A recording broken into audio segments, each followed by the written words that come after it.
तो स्वागत है यार आप लोगों का लेटेस्ट जेई नीट चैनल पे। मेरा नाम है देवांश मिश्रा और आज के इस वीडियो में हम लोग बात करने वाले हैं कि जेई मीन्स अप्रैल अटेम्प्ट को किस तरीके से फोड़ना है। देखो यार, जनवरी अटेम्प्ट में जो भी हुआ अब भूल जाओ। आगे के अटेम्प्ट के लिए फोकस करो और आगे के अटेम्प्ट के लिए मेहनत करो। और उसके लिए आपका क्या गेम प्लान होने वाला है वो बहुत ज़्यादा इंपॉर्टेंट है, क्योंकि बिना अगर स्ट्रैटेजी से चलोगे तो अभी के 2 महीने में जो आपको स्ट्रैटेजिक तरीके से पढ़ाई करनी है वो अगर आप नहीं किए, हर चीज़ रैंडमली होने दिए, तो आपको ये बहुत बड़ी दिक्कत में डाल सकती है। और इस वीडियो में हम बोर्ड्स के स्टूडेंट के लिए भी चर्चा करेंगे, क्योंकि उनको भी अप्रैल अटेम्प्ट देना है, तो उनको क्या स्ट्रेटेजी रखनी चाहिए अभी के लिए, क्योंकि उनका बोर्ड्स का पेपर भी पास आ रहा है। तो पूरी बातें जानेंगे और फटाफट यार चैनल को तो सब्सक्राइब कर ही दो, क्योंकि मार्क्स वर्सेस परसेंटाइल कल या परसों तक हम वो भी डाल देंगे कि क्या एक्सपेक्ट कर सकते हो। लेकिन यार हम एक बार वेट कर रहे हैं, एक बार आंसर की और पेपर एक बार हम खुद से देख लेना, उस हिसाब से हम ज़्यादा एक्यूरेट बता पाएंगे।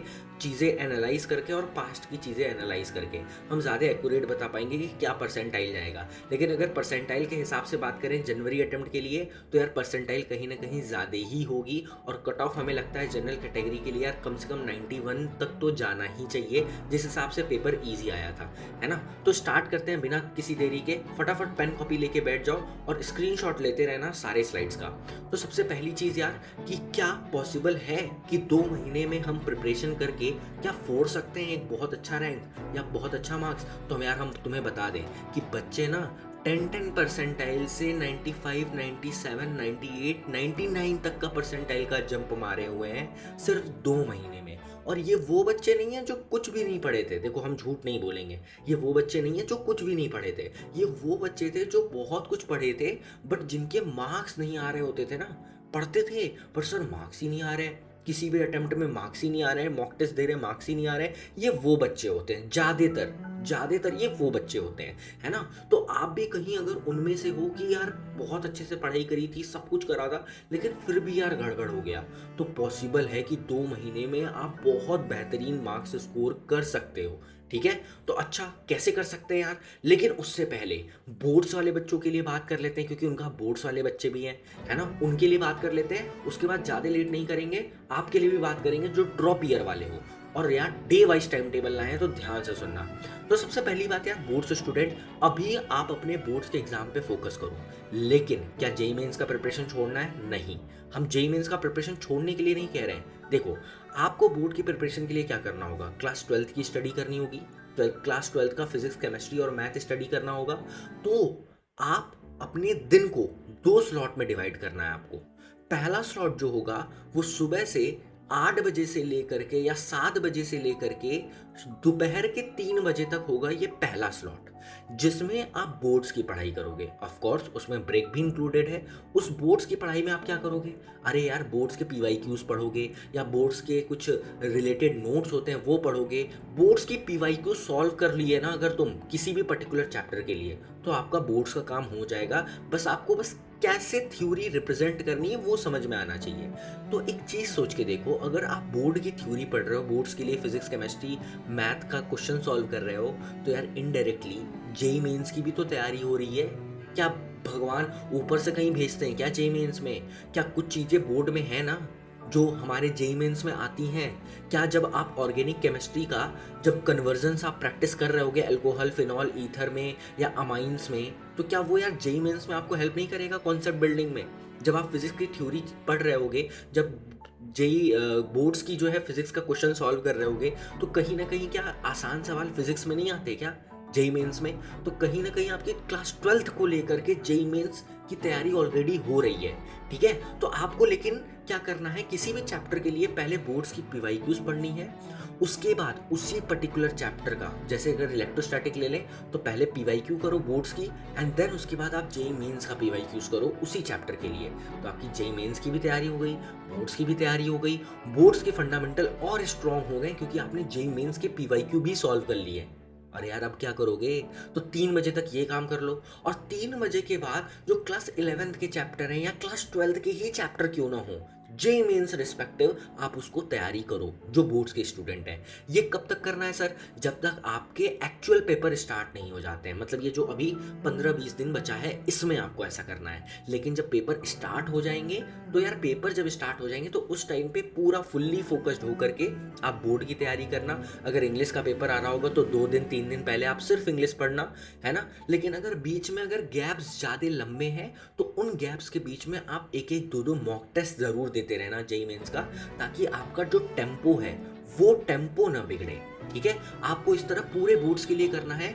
और जब आपका बोर्ड्स का पेपर खत्म हो जाएगा उसके बाद आपको ये स्ट्रेटेजी फॉलो करनी है जो हम अभी आगे बताने वाले हैं। ठीक है, लेकिन अब जो भैया ड्रॉपर हैं उनके लिए आ जाओ, उनके लिए बात करते हैं, देखना। और बोर्ड्स वाले के लिए भी पहले यार ये कुछ ध्यान रखने वाली बातें हैं, इन सारी बातों को रीड कर लो एक बार और इन सारी चीज़ों को ध्यान रख के ही आगे बढ़ना है। ठीक है, अच्छा तो भैया कौन कौन से स्टडी मटेरियल इस्तेमाल करने हैं? पहले तो जेईई मेंस के चैप्टर वाइज पीवाईक्यूज इस्तेमाल करने हैं, शॉर्ट नोट्स आपको इस्तेमाल करने हैं, जो आपके क्लास नोट्स हैं उनको आपको इस्तेमाल करना है, और जो आपके स्टडी मटेरियल है जो आप स्टार्टिंग से फॉलो करते आए हो उनको फॉलो करना है। ठीक है, उसके बाद फुल डे टाइम टेबल, कैसा टाइम टेबल रखना है आपको भैया, ये हम कई बार बता चुके हैं। ये ब्लॉक स्ट्रेटेजी इतना हेल्प करती है ना लोगों को, बहुत बच्चे ब्लॉक स्ट्रेटेजी की हेल्प से बहुत अच्छे अच्छे परसेंटाइल स्कोर किए हैं, और आपको भी एग्जैक्टली वही करना है। तो सबसे पहले आप सुबह उठते ही 6 बजे से 6:30 बजे आपको इनऑर्गेनिक केमिस्ट्री रिवाइज करनी है अपनी एनसीईआरटी टेक्स्ट बुक से,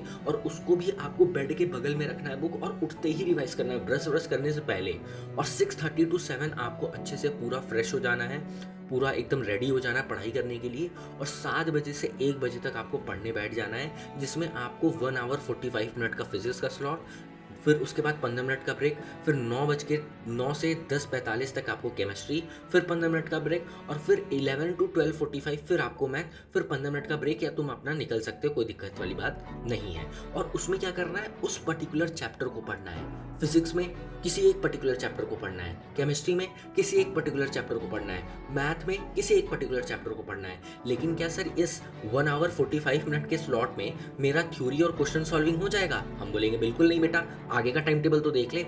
अब 2 बजे से 5 बजे तक आपको सिर्फ प्रैक्टिस करनी है। कैसे करनी है?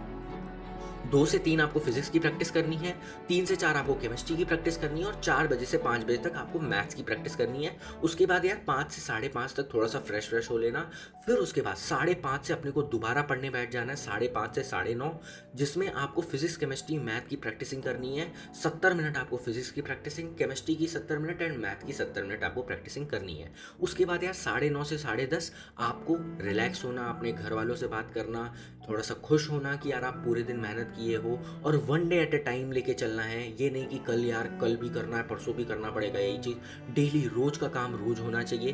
फिर उसके बाद 10:30 से 11:30 आपको डेली ऑर्गेनिक केमिस्ट्री पढ़ना है। उसमें चाहे आप रिएक्शंस को लर्न करो, चाहे क्वेश्चन प्रैक्टिस करो, चाहे कन्वर्जन करो, क्योंकि ऑर्गेनिक और इनऑर्गेनिक हमने इसलिए डेली रखा है ना, क्योंकि ये दोनों चीज़ें ऐसी हैं ना यार, जहाँ अगर आप इन दोनों चीज़ों को मिस किए तो आप चले जाओगे। ठीक है, तो वो वाली बात है। उसके बाद 11:30 से 12 बजे तक आपको अगले दिन के लिए प्रिपेयर होना है। जो चैप्टर आपको अगले दिन पढ़ने हैं वो चैप्टर्स का जो कंटेंट है, जो मटेरियल्स है, उनको बाहर निकाल के रख लेना। ये नहीं कि अगले दिन मटेरियल ढूंढ रहे हो कहाँ क्या है ना, और उसके बाद सो जाओ। लेकिन यार आप तो भैया बताए ही नहीं कि यार कौन से चैप्टर पढ़ना है किस दिन पे, है ना। वो क्या हमें खुद से डिसाइड करना पड़ेगा? नहीं, वो आपको ऐसे डिसाइड करना पड़ेगा, है ना। ये सामने हम लिख के ला के रखे हुए हैं कि किस दिन पे आपको कौन सा चैप्टर पढ़ना है। और अगर आप नोटिस करोगे ना तो इस मटेरियल में ये जो सामने चैप्टर लिखे हुए हैं, इसमें ऑलमोस्ट सारे चैप्टर हैं जो कि आपको पढ़ना है। लेकिन अगर कुछ फिर भी कुछ मिस हो जाए तो कई जगह हम ब्लैंक स्पेस छोड़े। देखो मैथ में हम ब्लैंक स्पेस छोड़े हैं 3 मार्च को, 2 मार्च को, फिर उसके बाद 4 to 28 मार्च में भी आप ये चीज़ें शेड्यूल कर सकते हो खुद से, अगर कोई चैप्टर बच जा रहा है। बट मेरे हिसाब से नहीं बचना चाहिए, ऑलमोस्ट सारे चैप्टर्स हैं ही ऑलरेडी, है ना। तो हम मान के चल रहे हैं यार कि आप ये वीडियो 10 फरवरी से कहीं ना कहीं पहले देख रहे हो, जबकि ये वीडियो 4 फरवरी को अपलोड हो रही है। अगर आप जल्दी ये वीडियो देख ले रहे हो तो इस डेट को पहले शिफ्ट कर सकते हो, कोई दिक्कत वाली बात नहीं है। लेकिन हम मान के चल रहे हैं कि आप 10 फरवरी से शुरू कर रहे हो, तो यार 10 फरवरी को आपको फिजिक्स में एनएलएम फ्रिक्शन, केमिस्ट्री में थर्मोडायनेमिक्स और मैथ में फंक्शन परफॉर्म करना है। यानी कि इन स्लॉट्स में जो फिजिक्स का स्लॉट और केमिस्ट्री का स्लॉट और मैथ का स्लॉट लिखा हुआ है, क्या आपको समझ में आया कि उसमें कौन सा चैप्टर लेना है किस डे पे? क्या बात समझ में आ रही है ना? और देखो, हर चैप्टर के लिए अगर आप ध्यान से देख पा रहे हो ना, तो तुम्हें तकरीबन तकरीबन आप लगा के चलो 4 घंटे मिल रहे हैं अगर आप गिन लो ध्यान से तो। अगर कम से कम 4 घंटे आपको, मोटा-मोटा 4 घंटे मिल रहा है आपको पर चैप्टर, और हमें लगता है यार किसी भी छोटे चैप्टर के लिए 4 घंटे इनफ है। तो सर बड़े चैप्टर के लिए, अरे यार बड़े चैप्टर के लिए आप देख लो, सेंटर ऑफ मास रोटेशन 2 दिन दिए हैं। ये देखो, दिखा?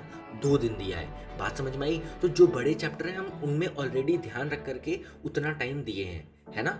लेकिन अगर आपको लगता है कि नहीं यार इसमें और ज़्यादा टाइम देना चाहिए, तो भैया ये जो 3 मार्च के बाद जो आगे की डेट्स हैं, आप उनमें उन चीज़ों को प्रैक्टिस कर सकते हो, या इसी चीज़ को एक्सटेंड कर सकते हो। अगर आपको लगता है कि यार 14 फ़ैब को आपका इलेक्ट्रोस्टैटिक वीक था और वो उतना प्रैक्टिस नहीं हो पाया, तो 15 फ़ैब में भी फिजिक्स की जगह इलेक्ट्रोस्टैटिक डाल सकते हो। ये आपको अपने हिसाब से देखना है, क्योंकि आपका कैसा प्लान है हम नहीं जानते ये बात। लेकिन एक और चीज़ आपको बेनिफिट देते हैं, आप मेरे साथ 199 रुपीज़ में एक मेंटरशिप का सेशन भी बुक कर सकते हो, जिसमें हम आपको पूरा आपके हिसाब से प्लान कस्टमाइज़ करके देंगे। अगर आप बोर्ड्स के एस्पिरेंट हो तो उस हिसाब से, और अगर आप ड्रॉप ईयर के स्टूडेंट हो उस हिसाब से पूरा डे वाइज प्लान कस्टमाइज़ करके देंगे।